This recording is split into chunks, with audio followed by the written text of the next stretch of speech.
Joining me from London is writer, columnist and presenter Esther Krakue. Esther, great to see you again.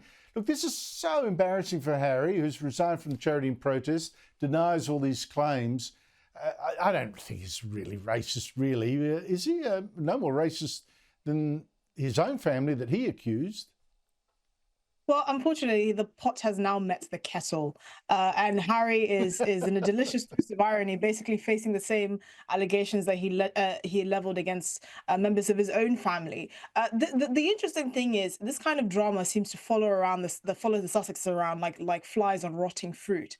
Dr. Sophie actually alleged many things against Harry. One of which was the fact that, despite he not wanting to speak about the sore relationship he had with his family, particularly after Megxit back in 2020, she alleges that there was a steep fall in corporate and individual and family sponsors to the Sentebale charity that were directly linked with his exit from the royal family and all the sort of brouhaha that ensued afterwards.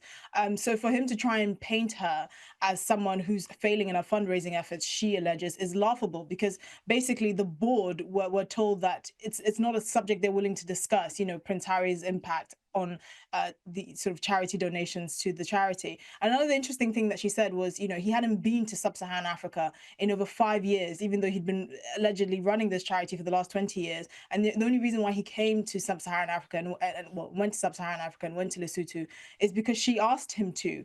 Sentebale employs over 550 employees, many of whom are on the ground in Lesotho and Botswana. And I doubt the prince can even name 10% of them.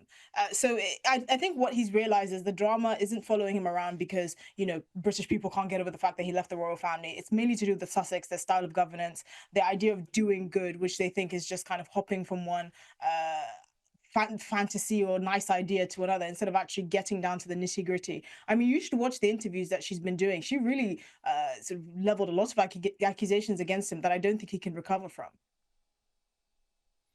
It is hard, and I thought it was odd that one of the accusations against her, I mean, there's lots of talk about the finances, etc., but was how dare she move the headquarters from Britain to Africa, which happens to be where most of the work is done.